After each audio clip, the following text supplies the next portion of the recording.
Assalamualaikum warahmatullahi wabarakatuh. Baiklah, saya akan melanjutkan materi yang berikutnya ya. Sebelum ke materi, marilah kita buka dengan sama-sama membaca doa sesuai dengan keyakinan masing-masing. Doa dimulai.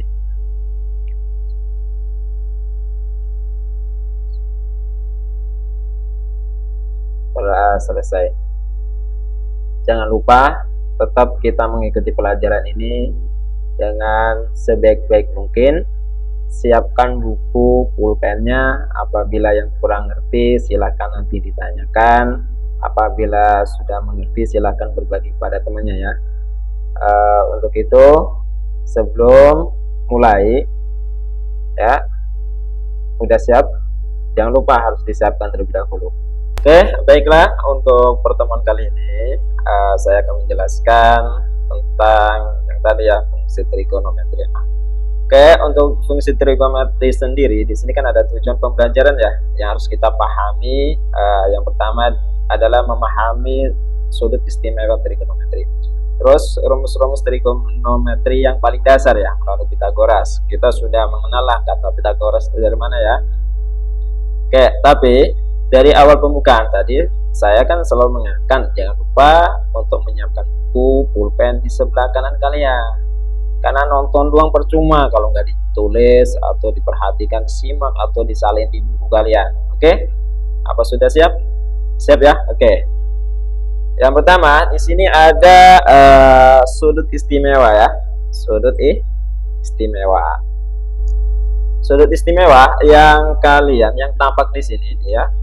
Harus perhatikan di sini ada kuadran 1 ya. Ini kuadran 1, kuadran 1, kuadran 2, kuadran 3 ya. Ini kuadran 3, kuadran 4. Kok itu ada kuadran-kuadran dari mana nih? Gambar di sini ya. Jadi dari sebuah lingkaran dulunya nih ya. Dari sebuah lingkaran seperti ini. Lingkaran kan besar sudutnya berapa kalau total? 360 derajat ya. Oke, di sini dibagi menjadi 4 nih. Jadi satu lingkaran ini kuadran 1, ini kuadran 2, kuadran 3 ya, ini kuadran 4. Oke, ngerti ya? Oke, kuadran 1 sampai kuadran 1 itu besarnya adalah nih, harus perhatikan nih. Jadi dari 0 sampai berapa? Dari 0 sampai 90 ya. Ingat, kuadran 2 berarti dari mana? Oke, kuadran 2 itu dari 120 sampai 180 dan seterusnya, bisa kita baca ya. Oke, mungkin bertanya-tanya, kok yang di bawah itu apaan gitu ya? Ini yang di bawah nih maksudnya nih. Ini adalah nilai pi. Nilai pi dalam sudut itu berapa sih misalnya? Oke, ada yang tahu? Oke, saya kasih tahu ya. Jangan khawatir, saya kasih tahu. Jadi nilai pi-nya ini adalah 180 nih nilai pi-nya. 180 dibagi 2 jadi berapa? 90, betul kan? Jadi atas sama bawah sebenarnya sama kok. Cuma ini hanya ada lambang pi sama ada yang ditulis pakai angka ya. Ada pertanyaan kan? Oke, di sini sudut yang yang harus kita cari adalah sin, cos, tangen, cosecant, secant dan kotangen ya. Kita kan sudah mengenal ya di kelas 1 sebenarnya trigonometri itu ya. Oke, sin contoh di sini adalah sin 0. Oke, sin 0 ya. Sin 0 nih ya. Sin 0 besarnya berapa? Nih, sin 0 ya. Sin 0 itu besarnya berarti kan 0 ya. Kalau sin 30, nih yang di atas kamu harus perhatikan, sin 30 sama dengan setengah. Sin 45 berapa? 1/2 akar 2 ya. Berarti sin 45 ada nih, saya tulis di samping sini, berarti sin 45 derajat sama dengan berapa tadi? 1/2 akar 3 ya. Berarti ya, ini harus dihafal, jadi sudutnya minimal lah 0 sampai 90 itu harus hafal, masa nggak hafal ya. Sudut dari 0 ya, dari 0 sampai 190 lah gitu kan, harus hafal nih sin, cos ya, sama tangen inilah yang harus kalian kuasai atau dihafal minimal. Kira-kira ada pertanyaan? Kalau nggak ada pertanyaan, langsung nih di contoh soal. Oke, tinggal nanti dari 120 ya, 120 ini sampai 180 bisa dilihat. Contoh cos, ini cos ya, cos 120 berarti berapa? Setengah ya. Oke, jadi yang kalian harus pahami, ingat, jadi sin itu di kuadran 1 dan kuadran 2 itu adalah nilainya positif. Sin ya, ini sin. Terus ya, jadi sin itu nilainya positif, nih di bawah ya, positif, minus sama minus nih ya. Kalau cos nih dilihat di hasilnya, jadi kalau cos itu nilainya positif ya, minus positif. Kalau tangan berarti positif minus positif nih minus. Itu maksudnya apa gitu ya? Maksudnya ini adalah nilainya ketika di kuadran 1, nilai sin cos tangan ini adalah nilainya positif semua. Berarti, tapi ketika di kuadran 2, nilai cos itu adalah minus. Terus nilai tangan juga minus. Di kuadran 3, sin itu baru yang minus. Terus cos yang minus. Terus tangan yang positif. Di kuadran 4 baru nih sin juga minus ya, cosnya yang positif. Terus tangan juga yang minus. Apalah ya? Jadi cara ngapalnya positif minus minus, positif minus minus positif, positif minus positif minus. Oke, gampang. Oke, minimal sudut 0 dari 0 sampai 90 itu harus hafal ya, sin, cos, dan tangan. Terus yang di bawahnya itu gimana? Cos second sama second gitu ya. Cos second, dan cos tangan. Itu sebenarnya kebalikan. Kebalikan dari mana? Contoh second itu lawannya tangan. Cos second itu berarti lawannya apa gitu kan? Tinggal dibaca di situ ya. Oke, anak IPA itu paling jago lah. Jadi nggak ada masalah biasanya gitu kan. Ini hanya dasar, hanya memperkenalkan sudut saja gitu ya. Oke, lanjut. Ini contoh. Kalau yang udah hafal, siapa yang udah hafal tadi ya? Contoh ya. Jadi contoh di sini sin 60 berapa? Jangan lihat. Sin 60. Maaf ya. Sin 60. Siapa yang bisa? Oke, tadi kalau sin 0 itu 0 ya. Sin 30 itu tadi berapa? Setengah. Sin 45 itu 1/2 akar. Nah, kalau sin 60 berarti berapa? Coba. Berarti 1 ya. 1/2 akar 3. Ini sin ya. Ini sin. Coba cos 45. Oke, cos 45. Kebalikan. Jadi kalau cos itu mulainya dari 1 ya. Kalau sin cos 0 itu 1.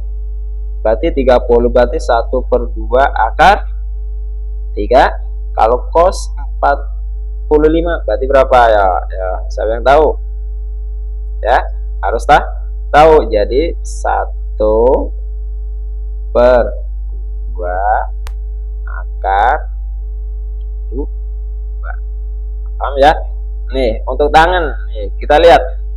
Tadi pertanyaannya adalah tangan 30 ya. Maklum kalau belum apa ya. Jadi tangan 30 adalah 1 per berapa nih? Gini ya. Akar 3. Jadi 1 per akar 3. Oke. Kalau sin pi per 2 ini maksudnya apa ya? Gitu ya maksudnya ya. Ini ingat tadi nilai pi itu adalah 80. Jadi tulis dulu nih di sini ya. Sin 180 dibagi 2 ya. Jadi ketemu berapa? Sin 90 kan? Ini nggak bisa namanya pembagian, masa nggak bisa ya? Saya yakin kok. Jadi sin 90 itu berapa? Siapa yang hafal? Esa 1 ya. Oke, ini Paham ya? Ini masih dasar kok, hanya perkenalan doang. Nanti ketika materi selanjutnya baru ya kita harus benar maksimal. Oke, bisa dilanjut? Harus dong ya. Di sini ya, rumus fungsi trigonometri ini ya. Harus kita pahami rumus fungsi trigonometri. Jadi kan tadi saya sudah jelaskan, namanya ini kan mulainya dari angka 0 ya. Dari angka 0 nih. 0 bentuknya lingkaran seperti ini ya, sehingga ketemu namanya suhu Y, di atasnya suhu Y, ini sampai suhu X ya, kayak gini. Jadi ketika kita garis di sini ya, jadi ketemu ya, ketemu yang namanya ini. Oke, membentuklah sebuah kayak gini, sehingga ketemu nanti ngebentuk segitiga siku-siku nih kayak gini. Maaf kalau gambarnya kecil lagi ya. Oke. Tadi di sini ngebentuk sudut siku-siku. Contoh kita tulis sudut siku-sikunya di sini adalah A ya. Ini B. Oke.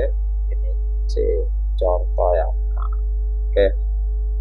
Untuk sudut A berarti di sini A kecil ya, yang dihadap ini sisi miring ya. Atau kita gambar lagi lah yang lebih bagus ya. Ini contoh ya. Oke. Ini contoh ya. Berarti ini A ya, ini sisi miring, ini samping, ini depan ya. Contoh di sini A ya, di sini C. Oke, di sini B gitu ya. Oke. Ini dari yang kita perhatikan. Contoh yang ditanya adalah sudut di C nih, sudut di C. Ingat, sudut di C ya. Sudut di C di sini. Jadi ketemu seperti ini nanti. Jadi sin ya. Jadi sin di sini, sin A sama dengan A per C. Nah, itu tiba-tiba dari mana gitu ya? A per C itu ya. Nih ya. A per C itu dari mana? Ingat, kalau sin itu rumusnya cara kuncinya di sini nih ya. Gampang cara mengingatnya ya. Sin itu adalah nanti sin A contohnya ya. Atau yang itu berarti demi ya. Singkatannya demi. Demi itu apa artinya? Depan, samping. Artinya ingat, depan, samping. Jadi contoh, kalau yang saya gambar di atas ini, kan ini contohnya sudut C ya. Contohnya di sudut C nih. Oke. C ini kan depannya C. Ingat kalau yang ditanya sin ya, berarti kalau yang ditanya sin C ya, sama dengan berarti demi kan depannya mana nih? Depannya adalah yang C ya. Jadi rumusnya berarti C kecil ya. Di sini C kecil ya. Nih. C kecil per ini berarti miringnya berarti yang A. Oke, jadi ketemu kayak gini. Jadi sin C sama dengan C per A ya. Untuk cos berarti berapa untuk cos? Cos itu adalah sami. Nah, artinya apa sami? Samping miring, cos ya. Cos ya. Contoh cos A lah gitu. Sami. Artinya apa sami? Samping miring. Contoh yang tadi dari cos C ya. Cos C ya.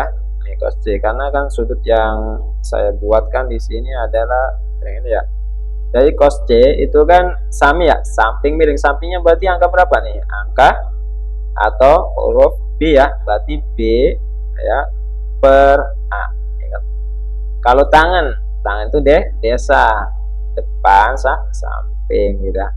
Berarti contoh tangan C sama dengan berapa? Desa. Depan samping depannya berapa? C kecil dibagi B. Ini ya. Hafal ya. Jadi yang kita harus ingat di sini nih ya. Oke. Sami, demi, sami sama desa. Paham ya? Oke, bisa dilanjut. Oke, contoh. Ini contoh ya. Di sini perhatikan gambar di atas ya. Perhatikan gambar di atas. Gambarnya kan segitiga siku-siku tuh. Siku-sikunya di A ya. Berarti yang ditanya nanti sudut apa tuh? Di situ ada sudut B. Ini B ya. Diketahui panjang A. Panjang A berarti apa ya? A itu berarti sisi miring. Tadi kan yang digambar A itu berarti menghadap sisi miring. Yang panjang B sama dengan berapa? 6. Berarti B itu berapa? Berarti di mana? Di depan. Tentukan panjang C. Berarti C itu adalah adanya di samping. Oke, saya gambarnya di bawah ya, perhatikan ya. Jadi gambarnya seperti ini. Kalau kita tulis ya, oke, seperti ini. Ini adalah panjangnya A itu adalah 10 ya. Tadi apalagi yang kita ketahui panjang B itu berarti di sini. Oke, berarti di sini berapa? 6 ya. 6 ya. Di sini 6. Oke, tadi sudut yang diketahui apa? Di sini sudut B ya. Oke, ditulis nih sudut B. Berarti apa nih? Berarti depannya adalah 6, sampingnya adalah 10 gitu ya. Berarti tentukan panjang C. Caranya gimana? Oke, jawab nih ya. Panjang C gunakan rumus Pitagoras ya. Pitagoras nih. Sehingga ketemu seperti ini ya. Kan tadi sebelum ke ini ya, ke yang tadi dijelasin kita pakai Pitagoras. Kan kita dari SMP udah ada ya Pitagoras ya. Di sini 10 dari mana nih gitu ya. 10 itu dari sudut miring dikuadratin ya, dikurang 6 dari sudut dari sisi depan ya. Jadi tinggal 6 dikuadratin jadi berapa gitu ya. Oke, jadi 10 pangkat 2 jadi berapa nih? Pasti tahulah 10 pangkat 2 100. Terus 6 pangkat 2 jadi berapa? 36. Jadi 100 kurang 36 sama dengan berapa? 64. Akan 64 berapa lah? 8. Oke, berarti panjang C itu adalah 8. Oke, saya gambar lagi di samping sini ya. Oke, kayak gini lah bentuknya. Ini 10, ini 8, di samping ini adalah 6. Tadi sudutnya di sini yang ditanya ya B ya. Oke, ingat kalau yang ditanya contohnya sudut C di sini sama depannya C itu adalah berarti lah 8 gitu ya. C ya. Oke. Contoh di sini kan sin ya, oke. Sin apa nih? Sin B ya. Oke. Sin B ingat. Oh, sin itu adalah rumusnya tadi apa ya kata Serit ya? Itu adalah demi depan depan nih miring ya, depan miring. Depannya berarti yang B itu apa depannya adalah 6. Sehingga tulislah di sini 6 nih di atas ya. Miringnya berapa? 10. Oke, 10 di sini. Oke, benar ya? Gak ada masalah ini ya? Gak ada. Oke, checklist. Untuk cos itu adalah apa? Ingat-ingat ya. Cos itu adalah samping miring. Oke. Sampingnya B angka berapa? Angka lah 8 ini nih. Oke, berarti tulis di sini. Oke, sami ya. Miringnya berarti berapa? Sama 10. Oke, gak ada masalah ya. Tangan itu berarti desa. Depan, samping berarti depannya 6, sampingnya lah 8. Saya nggak ngerti contohnya gitu ya. Ada yang bertanya samping depan itu maksudnya apa gitu. Ingat, kalau sudutnya yang ditanya adalah B, ingat nih, B itu kan depannya berarti ini nih ya. Saya arahkan pakai tanda panah ini ya. Jadi depannya B itu adalah angka 6 ya. Sampingnya B itu adalah angka lah 8. Ini kan sisi miringnya itu ada 10. Ingat, biasanya namanya kalau kita menggambar siku-siku pasti kan ada tegak sama horizontal sama sisi miring ya. Gimana, paham? Oke, lanjut ya. Oke, sekarang rumus identitas trigonometri ya. Rumus identitas trigonometri contoh di sini adalah cosecant alfa. Berarti rumusnya apa? 1/sin alfa ya. Ini harus hafal ya. Jangan sampai nggak dihafal ini. Soalnya kalau nggak hafal susah juga nanti kalau ngerjain soal. Terus secant alfa berarti rumusnya apa? 1/cosecant. Kalau kotangan berarti rumusnya apa? Berarti 1/tangan alfa. Jadi kotangan itu lawannya tangan. Kalau secant itu lawannya cos, kalau cosecant lawannya sin. Hafal? Cosecant lawannya sin, secant lawannya cos, kotangan lawannya tangan. Gak ada masalah ya? Oke, lanjut. Di sini rumus yang berikutnya adalah sin pangkat 2 alfa plus cos pangkat 2 alfa sama dengan 1. Ini hasilnya ketika ada nanti sebuah soal bentuknya sin kuadrat alfa plus cos kuadrat alfa, tulis saja 1. Itu namanya rumus identitas. Sama cosecant kuadrat alfa dikurang kotan kuadrat alfa sama dengan 1. Ini bisa ditulis nggak? Nih, bisa saya jabarin. Nanti jangan terpatok dengan rumus ini. Contoh kalau yang ditanya cosecant ya, ini ngebacanya cosecant ya.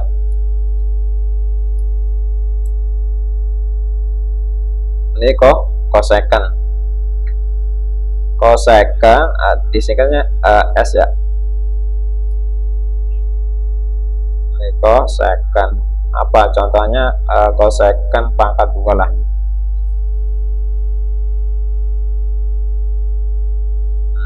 Alfa gitu kan, sama dengan berarti berapa? Ingat berarti 1, kotangannya dipindah jadi plus tangan pangkatnya. Oh jadi plus, ingat dong kan pindah posisi yang asalnya negatif jadi positif. Oh gitu ya. Jadi kalau yang ditanya cosecant kuadrat itu sama dengan berapa? 1 plus kotangan alfa ya. Jadi jangan terpatok dengan yang tertulis di sini ya, jangan. Tetap nanti kita harus merubah kanan kiri, pokoknya bolak-balik gitu ya. Sama secant kuadrat alfa, contoh yang ditanya adalah secant ya kuadrat alfa dirubah jadi berapa? 1 plus tangan kuadrat alfa ya, ini ya. Gimana? Ngerti ya? Jadi jangan terpatok di sini. Oke, kalau nih rumus tangan, ini tangan ya. Tangan itu rumusnya apa? Berarti sin per cos. Kalau kotangan berarti cos per sin. Hafal? Harus hafal. Jadi ada beberapa rumus tuh. Oke, kita udah paham ya dengan rumusnya, nggak ada masalah ya. Oke, dilanjut. Contoh nih ya. Contoh tangan theta dikurang nih. Contoh 1 nih ya. Tangan theta ini soal nih ketika ada sebuah selesaikan identitas trigonometri berikut. Yang yang nomor 1 contoh ya, tangan theta dikurang kotangan theta sama dengan berapa? Ya nomor 2 kan kotangan T. Ingat ya, lambang itu terserah mau apa aja. Ini di sini kebetulan seterusnya adalah kotangan T per 1 min sin T ya sama dengan berapa? Ini soalnya. Oke, sekarang dijawab. Tangan theta, ingat tangan itu rumusnya apa? Gitu tadi ya. Ya.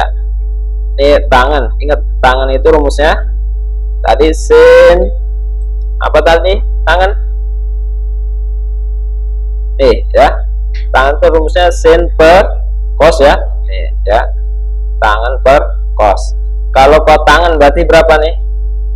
Kotangan berarti cos per sin ya, kebalikan dari tangan tadi ya. Ini yang di atas. Oke, langsung ke bawahnya. Ingat di sini kan penyebutnya ada cos sama secant. Jadi cara menyamakan penyebut berarti diapain? Ingatlah ini pelajaran masih kelas berapa ya? Kelas 4 SD lah atau kelas 3 SD. Itu enggak ada kok cara menyederhana untuk menyamakan penyebut itu biasanya dikali. Oke, ini juga sama dikali. Jadi cosecant dikali secant sehingga ketemu nih secant sin ya kali cos ya. Habis ini diapain biasanya? Dibagi. Secant dikali cos dibagi sama cos, pasti hasilnya apa? Sin. Dibagi nih. Ini dibagi ya. Jadi satu-satu nanti dibagi ini nih ya, di atas nih ya.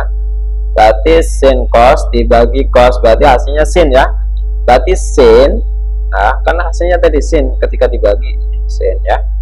Habis itu biasanya diapain? Dikali kan biasa sama atasnya. Kebetulan atasnya kan di sini sin juga, berarti sin kali sin jadi ketemulah sin kuadrat theta. Oke, ini juga sama dibagi dengan penyebut yang tadi, berarti sin cos ya dibagi sin. Jadi hasilnya apa? Cos. Berarti sisanya cos ya di sini ya. Cos ya. Dikali sama dikali kayak tadi. Cos kali cos berarti cos pangkat 2 atau cos kuadrat theta. Berarti sampai sini tinggal di bawah ya.